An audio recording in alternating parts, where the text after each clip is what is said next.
Olá, muito boa tarde. Neste dia que comemora a liberdade, queremos trazer aqui o envolvimento dos católicos na luta pela democracia. Será esse o tema da conversa com José Leitão, que está entre nós. Mas antes vamos ao encontro também do legado do Padre Manuel Antunes, um pedagogo da democracia.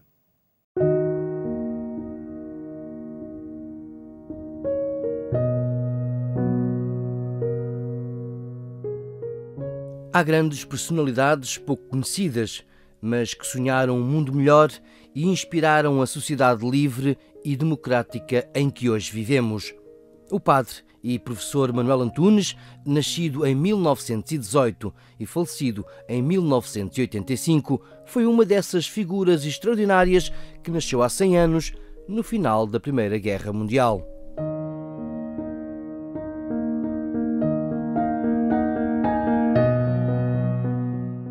Assinalar o centenário do Padre Manuel Antunes e é um dever de justiça e será um serviço também à democracia, porque ele deixou-nos um pensamento que o torna um pedagogo da democracia. Ajuda-nos a construir uma sociedade mais plural, tolerante, acolhedora da diferença e ao mesmo tempo fundada precisamente numa ética que permita tornar a democracia portuguesa, uma democracia sólida. Comemorar os 100 anos do nascimento do Padre Manuel Antunes é assinalar um facto extremamente importante e uma personalidade única na nossa cultura. Personalidade que foi extraordinária na sua capacidade criadora. Todos nós recordamos as centenas de pseudónimos que usava quando foi diretor da revista Brutéria. O Padre Manuel Antunes foi professor nesta faculdade desde 1957.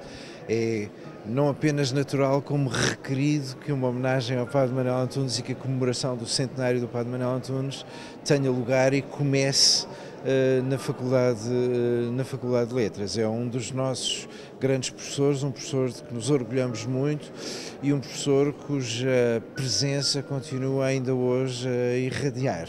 Enquanto um grande jesuíta, creio que ele é para nós continua a ser uma figura de referência, passados 100 anos do seu nascimento, que estamos a celebrar este ano.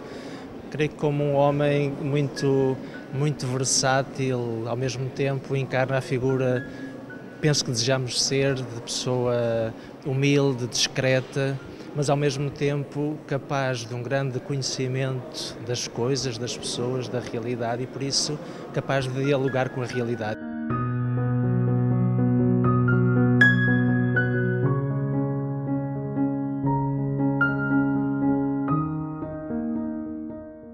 Formou-se na Companhia de Jesus, tornou-se padre jesuíta, foi professor de mais de 15.000 alunos na Faculdade de Letras da Universidade de Lisboa. Ensinou jovens que se tornaram grandes líderes, professores, poetas, atores e escritores.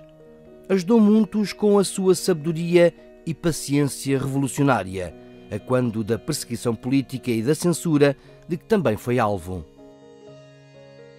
Uma vez que acompanhou os grupos intelectuais próximos da renovação conciliar, e isso foi evidente no Centro Nacional de Cultura, foi evidente na revista O Tempo e o Modo, e por isso é alguém que, sendo um sábio, e há poucos com as características do Padre Manuel Antunes, foi um cidadão. Ele que foi uma pessoa com uma formação clássica, típica da Companhia de Jesus, mas que ele aprofundou de uma maneira ímpar no seu percurso pessoal, por isso com raízes muito bem assentes na terra, mas ao mesmo tempo com uma grande capacidade de entrar em diálogo crítico e generoso com o tempo que lhe foi dado viver. E nesse sentido, alguém com grande capacidade de estabelecer pontes, de encontrar pessoas, de gerar empatia, e tudo isso faz com que ele hoje seja recordado com grande simpatia. Ele de facto foi alguém que, com o seu pensamento, teve algumas intuições que anteciparam tendências, leituras do homem e do mundo desde os anos 50, 60 e 70. Ele realmente foi um pensador, prospectivo, que antecipou até teorias que outros vieram a desenvolver mais tarde com muito sucesso. Ao contrário de certos professores que eram muito grandes ou gritavam muito ou faziam muitos gestos, o Padre Manuel Antunes era famoso por não fazer nenhuma dessas coisas. E aquilo que muitas pessoas que o conheceram, ainda o conheci brevemente, se lembram, é de uma figura muito pequena, diminuta, a falar em voz muito baixa, com auditórios gigantes de pessoas em silêncio. Isso é a marca de um grande professor.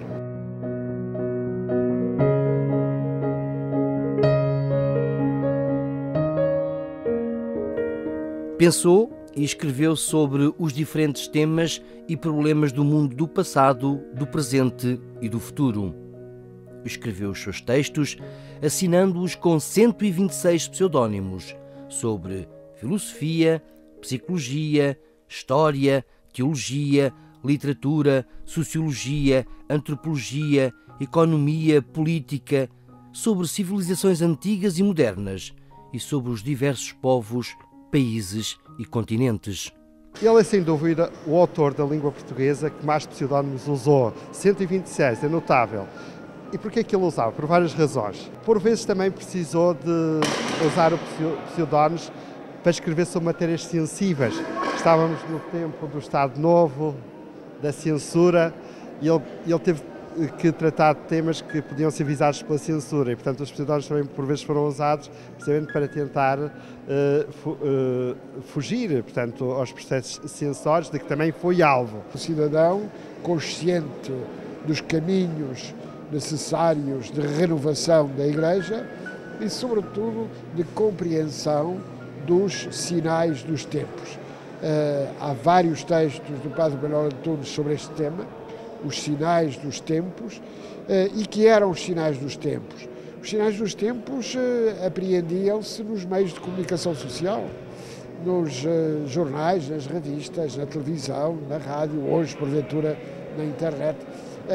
E o Padre Manuel Antunes sempre disse que era indispensável que as pessoas estivessem atentas. Fica mais do que simplesmente o académico, o professor, o investigador, o escritor. Fica a capacidade de estabelecer pontes e essas pontes são construtivas. Isso depois traduz-se no modo como viveu, no que escreveu, na maneira como escrevia, tanto um estilo rigoroso, mas ao mesmo tempo também um estilo muito convidativo à leitura, por isso de alguma maneira criativo, elegante. Por isso, sem dúvida, que é um jesuíta que não apenas que recordamos, mas com o qual temos muito que aprender ainda hoje. Este padre jesuíta, nascido na Sertã, deixou um exemplo de homem bom e universal. O percurso e obra desta figura fascinante, o padre Manuel Antunes, é considerado um dos maiores sábios do século XX, um verdadeiro pedagogo da democracia. Seguramente os alunos, para ficarem impressionados, tem que haver alguma coisa que os impressione. E para ficarem tão impressionados, penso que havia mais do que a impressão com a erudição, por exemplo, não é? Seguramente não conheci pessoalmente, mas posso imaginar que havia uma capacidade de comunicar de maneira a entusiasmar os alunos para as matérias que conhecia e, portanto, percebe-se que tinha um conhecimento não simplesmente exterior das matérias, mas alguém profundamente envolvido com aquilo que estudava. E seguramente uma capacidade calorosa de comunicar e de se implicar nas matérias que ensinava. Isso cria empatia e cria naqueles que ouvem, neste caso nos alunos, seguramente a vontade também de se implicar nas matérias estudadas. Recordo um muito interessante que é um texto pequenino que se intitula O Homem Espuma, onde ele caracterizava nos anos 60 a emergência do novo homem contemporâneo, da era da informação, da informática, etc., como o homem espuma, que mais tarde figuras de pensadores como Gil Lipovetsky e outros que escreveram Era do Vazio ou Homem Light caracterizaram como o homem da Era do Vazio. E ele caracterizou como o homem espuma, o homem ligeiro, o homem com falta de raízes, um homem volátil, sem consistência e sem convicções. Portanto, ele chamava a atenção para o perigo desse homem que estava a surgir e sobre a importância de repensar o homem num tempo em que estávamos cada vez mais dominados pela tecnologia. Sendo um sacerdote católico, um sacerdote jesuíta de enorme prestígio e de grande reconhecimento, sempre defendeu o diálogo entre cristãos e não cristãos, e numa perspectiva aberta, de modo a contribuir para que a sociedade contemporânea pudesse ser melhor e pudesse respeitar integralmente a dignidade de todos. Ao longo de 2018, o padre Manuel Antunes vai ser recordado em várias iniciativas. Uma forma de recordar esta figura ímpar no centenário do seu nascimento. Um pedagogo da democracia que ensinou gerações e gerações de estudantes.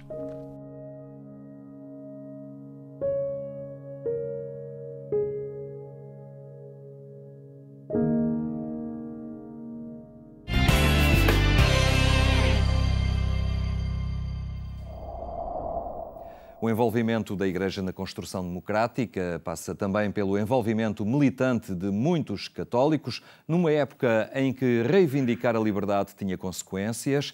É um período da nossa história recente em que ganha relevo o Centro de Reflexão Cristã, cujo presidente José Leitão está aqui connosco. Boa tarde, obrigado por estar entre nós. Neste dia muito especial, 25 de Abril, que as novas gerações comemoram já sem ter vivido propriamente, muitas delas, aqueles dias de 74, mas não é apenas o que aconteceu no dia 25 de abril de 1974, é também muito do que está para trás e tudo aquilo em que muitos se envolveram, muitos deles ligados também à Igreja Católica. Exatamente, eu penso que o 25 de abril não aconteceu como aconteceu sem efetivamente haver naturalmente a luta de muitos democratas durante décadas, mas também entre eles muitos católicos e que efetivamente, nomeadamente, para não ir mais longe, depois das eleições de 1958, as eleições de Humberto Delgado, realmente fizeram aquilo que Salazar chamou, romperam a Frente Nacional, isto é, recusaram, digamos, a fazer política no quadro da União Nacional. Já havia antes disso também que eu tenha recusado e católicos que o fizeram. Mas digamos que essas eleições foram um marco importante porque verificou-se que milhares de cidadãos, entre eles muitos católicos, e efetivamente queriam a democracia e queriam caminhar no sentido da democracia. Isso criou, aliás, uma tensão, juntamente com a carta do Bispo do Porto e com o seu exílio forçado por Salazar, criou realmente dinâmicas muito grandes, nomeadamente em movimentos de ação católica, como a JUC, como a JOC, como a LOC, em que realmente muitos militantes entenderam que a revisão de vida que faziam os levava a comprometer-se na luta pelas liberdades, pela democracia. Não foi só apenas a questão da guerra colonial, que falava de Dom António Ferreira Gomes, ele funcionou, isso que aconteceu como um toque a reunir muito para os católicos também. A guerra colonial foi, de facto, também um momento, uma questão muito importante sim. E que levou à consciencialização de muitos católicos. Mas digamos que, mesmo antes da guerra, portanto, como digo, já havia uma consciência importante. Na questão da guerra colonial teve um efeito muito importante e há um empenhamento de muitos católicos não só na divulgação daquilo que era omitido, não é? Nomeadamente, mais perto do 25 de Abril, através de publicações clandestinas, como Direito à Informação, o Boletim Anticolonial, que levou à prisão de muitos católicos, nomeadamente, estou a pensar na Luísa Sarcio de Cabral, no Luís Moita, na Conceição Moita, no Titório Pereira, por exemplo, mas realmente havia também muitos católicos empenhados no movimento sindical, havia católicos que já pertenciam, digamos, aos partidos políticos que estavam, digamos, que lutavam pela democracia, que estavam empenhados alguns esse empenhamento teve alguma visibilidade em certos momentos, como foram as eleições de 79, como foram as eleições de 73, em que apareceram católicos posicionados em diversas, e empenhados em diversas opções políticas. Mesmo no pós-25 de Abril, ou no sistema democrático que se instaura depois da Revolução de Abril e todos os partidos políticos que se apresentam a eleições, são... Entre eles, naqueles que os constituem, há muitos católicos, há muita gente que estava envolvida neste período. Como aliás no movimento das Forças Armadas. É preciso também não esquecer que muitos dos militares também eram católicos, e houve militares católicos empenhados no movimento das Forças Armadas. Mas nas forças políticas, exatamente, isso é evidente, eu diria, praticamente em todas as principais forças políticas